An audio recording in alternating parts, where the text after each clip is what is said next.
Hello guys, what's up? I hope you're okay. I'm okay too.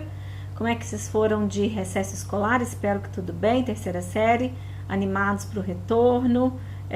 Parece que vai ter aí uma mudança na realização do Enem, né? Hoje é 21 de maio, ontem saiu uma notícia aí, parece que o Congresso está pressionando o governo para esse adiamento aí do Enem, e vamos torcer para que isso ocorra, porque aí vocês vão ter mais condição, mais tempo de estudar e rever toda aí a matéria que é necessária, não é mesmo?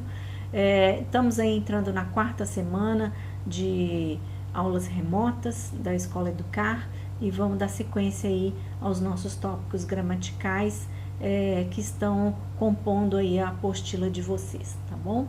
Então vamos lá. Nessa sequência nós vamos ver aí alguns phrasal verbs do give, né, do verbo give, tá? Então, que dizem respeito aí aos módulos 3 e 4 de vocês. Vocês podem olhar lá nas páginas, tá tudo descrito lá, tem alguns lá que são, que tem alguns significados que não são os que estão descritos aqui, e por isso eu escolhi um vídeo para complementar para vocês, tá? Então, vocês vão assistir ao vídeo ao lado e fazer as atividades na sequência desta videoaula, dos slides dessa videoaula, tá? Então, esse vídeo vai falar sobre 4 phrasal verbs com o verbo give. Então, give away, give out and give in. O que é que cada um deles significa? O vídeo em si é autoexplicativo, mas ele está completamente em inglês. Se vocês não conseguirem compreender completamente, vocês podem colocar legenda, como eu sempre digo para vocês que vocês podem fazer, mas tentem pelo menos uma vez assistir aos vídeos todos com legendas em inglês e o áudio, principalmente o áudio em inglês também, tá? Então vamos lá. O verbo give away, ele vai significar dar alguma coisa de graça para alguém, doar, tá? Então esse é o significado principal do give away. Na sequência, nós temos o give way, que aí é diferente, não tem o a aí nessa palavrinha, tá? É quando você tem uma estrutura fixa, física, né? E ela simplesmente, ela se desmonta, acontece um colapso, tá? Vamos dizer assim, vou usar essa palavra colapso porque vocês vão ver que a explicação aí, a professora usa collapse, tá? Então, só para vocês poderem fazer aí essa analogia, tá? Depois nós temos o give out. O give out significa distribuir, mas também significa parar de funcionar. Então, eu posso ter, por exemplo, um motor de um carro ou de um barco, uma coisa mecânica que para de funcionar. Eu posso dizer também que algo, nesse caso, doesn't work anymore. Eu posso usar o verbo to work, e para falar que ele não funciona, eu coloco doesn't ou didn't. Vai depender do tempo verbal que eu estou falando. Mas para isso a gente tem um phrasal verb, que é muito usado, que é o give out, tá? Depois nós temos o give in, que vai significar, por exemplo, concordar em fazer algo que você foi pressionado a fazer, né? Então, agree to do something after someone press you to do that something thing. Então, você vai ser pressionado a fazer algo, mas aí você vai concordar, mas por que você foi pressionado a fazer? Então, give in, tá? Então, ela vai explicar isso com mais detalhes, ela vai dar mais exemplos para vocês de outras frases, ok? Então, vamos lá na sequência. Vamos ver primeiro, então, na sequência, a gente vai ver, então, o que é um phrasal verb, né? A maioria de vocês já viu isso na primeira série, na segunda série, mas vamos aí ver o significado de um phrasal verb em inglês, tá? What is a phrasal verb? It's 2 or 3 word verbs used plus one or two particles. O que são essas partículas, tá? Essas partículas normalmente são preposições ou são advérbios, nem sempre são preposições, tá bom? Que vão vir junto com o verbo. Why it's important to learn phrasal verbs? Por que é importante aprender phrasal verbs? Gente, já falei isso com vocês em sala de aula e sempre estou falando com os alunos, porque os nativos de inglês, eles usam phrasal verbs com muita frequência, tá? Então, mesmo que eles possam usar um verbo com o mesmo significado, um verbo simples, eles usam bastante phrasal verb. Então, because native English speakers use them all the time. E isso, para quem tem intenção, por exemplo, de fazer um teste de proficiência, isso conta muito na entrevista presencial que vocês farão, tá? Então, tanto na escrita, na parte do writing, que vocês farão no teste de proficiência, quanto no speaking, tá? Isso conta bastante. Então, para você testar que uma pessoa é fluente em inglês, não necessariamente ela tem um vocabulário suficiente em termos de palavras isoladas, tá? Esse uso dos phrasal verbs também, pelo menos dos básicos, né? Ele também conta bastante. Além da rapidez da fala, dessas coisas todas que a gente avalia no teste de proficiência, né? Aquela coisa da pessoa ficar assim pensando para poder responder e tudo. Então, a calma que a pessoa tem também na hora da conversa, isso tudo é avaliado pelo examinador, tá?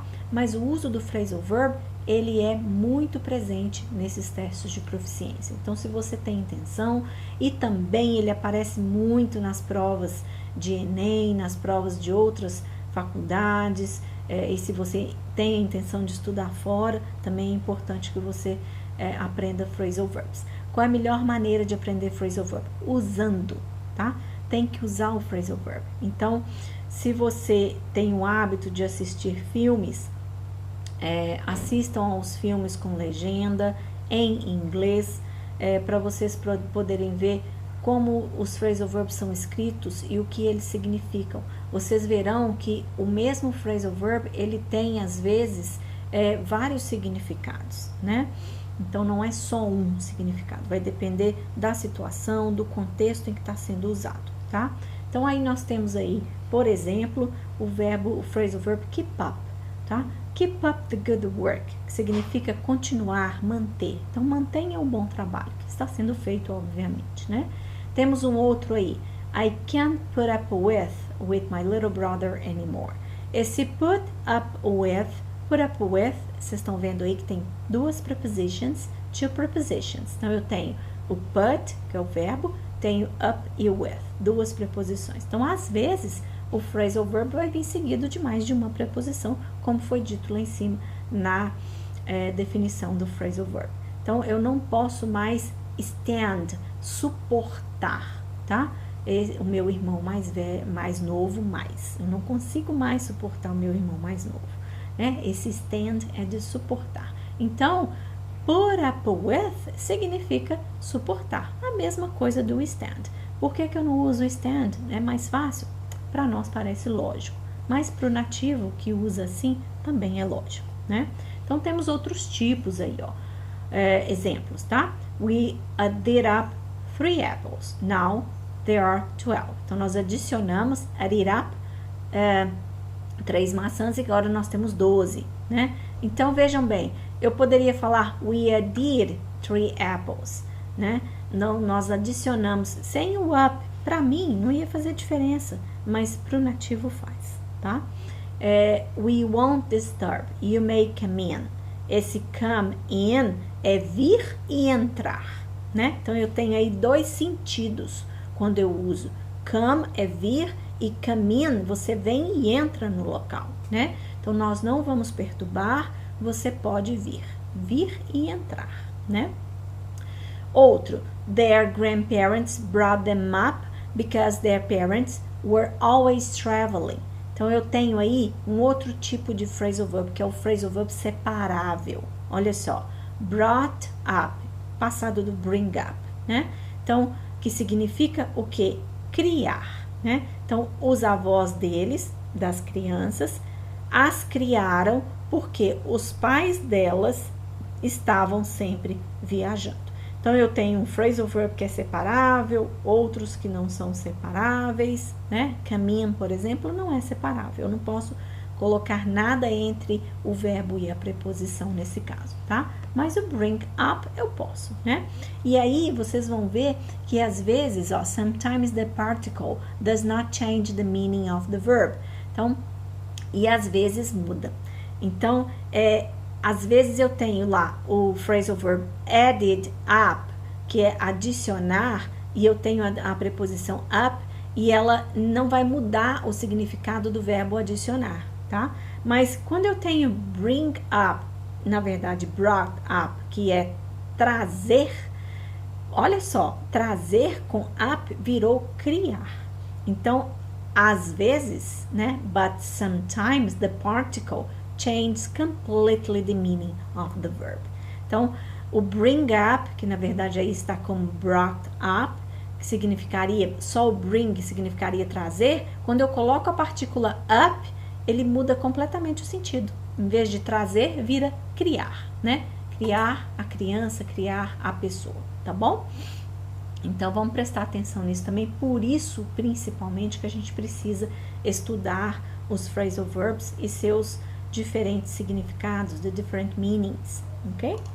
Então, aí agora a gente tem um exercíciozinho com uma tirinha. Vocês sabem que eu adoro tirinha, né? Eu sempre coloco nas provas e também de proposital, tá, gente? Porque vocês sabem que vira e mexe aparece no Enem também, né?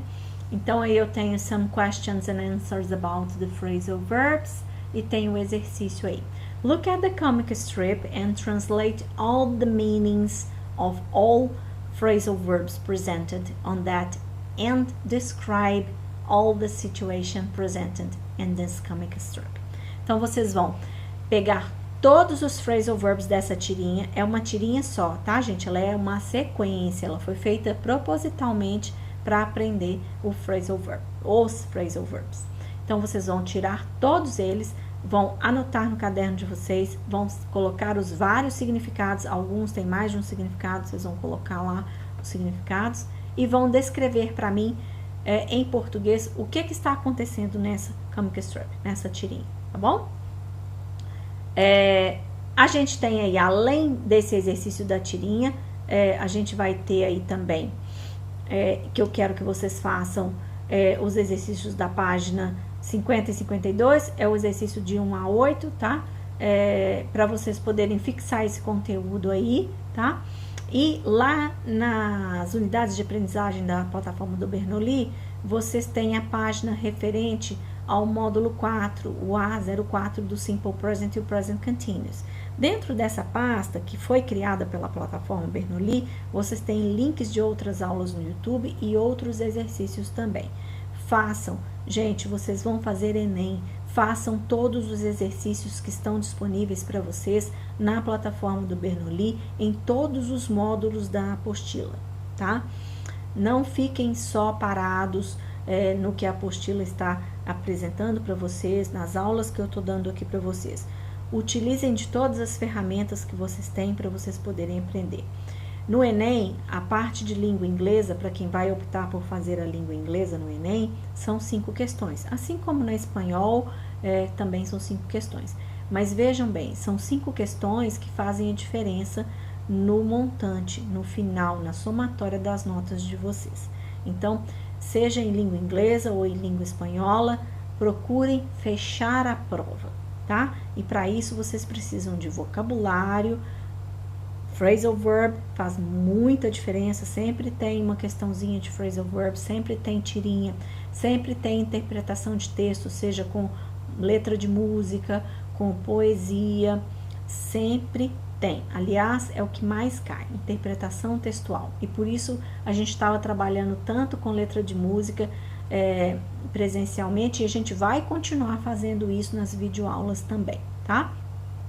Então, como eu disse para vocês anteriormente, a gente tem aí agora uma novidade que que a gente vai estar disponível com lives, né, no YouTube semanalmente, eu e os outros professores, para a gente poder tirar dúvidas de vocês, corrigir exercício e poder conversar sobre tópicos, né, temas e tópicos gramaticais aí do inglês, tá bom?